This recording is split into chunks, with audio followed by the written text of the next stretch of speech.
Good morning. Today I want to speak to you about dreams and visions and committing to your higher soul purpose and calling. A lot of us get engaged in life, and when we are born, we sort of like forced to conform in some ways. Not all of us conform. I often get in my soul readings that I do, I get these beautiful souls that have come in from other galaxies and other planets, and they have no karmic links to the planet. They are essentially one of the specialist souls that are coming in at this time and have been born in the 1980s, 1990s, 2000s, and they are souls that just will not conform. A lot of us were born earlier, and we were the indigos. We were the ones that paved the way for the crystal children, the rainbow children, and now the sun children that are being born. What is so beautiful about this is that we, in actual fact, had to pave the way. We often were the rebels. We were the hippies. We were the ones that just did not fit into society. But we were not meant to fit. We were meant to bring in a transitional change and then build the platform, the foundation for these new children to come in and really lift the planet into a higher state of consciousness. A lot of us are old souls. We have been involved with this planet for a long time, but then we didn't incarnate for many thousands of years.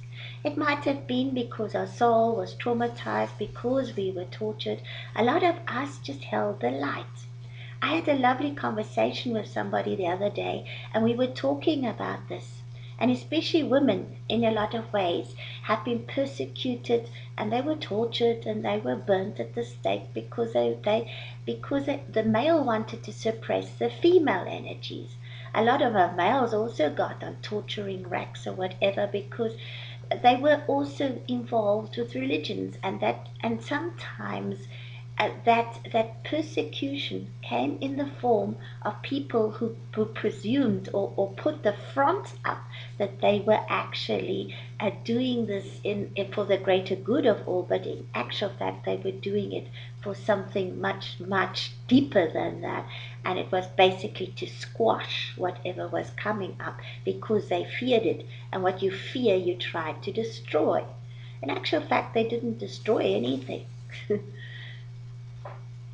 A lot of us came in, and what happens is that we held the light at that moment.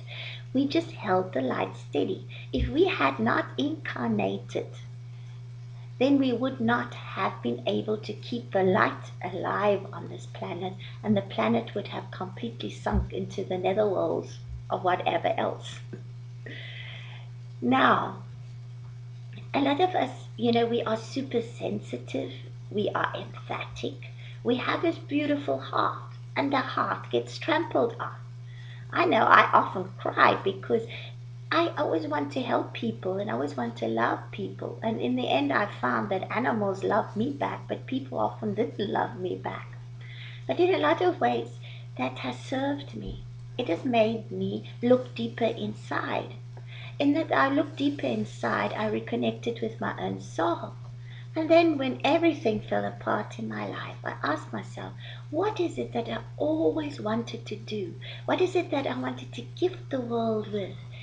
I do not want to die with my dreams still inside of me, and I never ever completed my soul mission. That spurred me on to finally realize that my old life was not serving me anymore. I had to leave that life behind.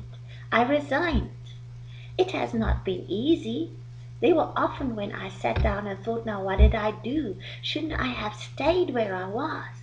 But the thing is, luckily for me, I burnt my bridges behind me. There was just no way I could go back to that old life.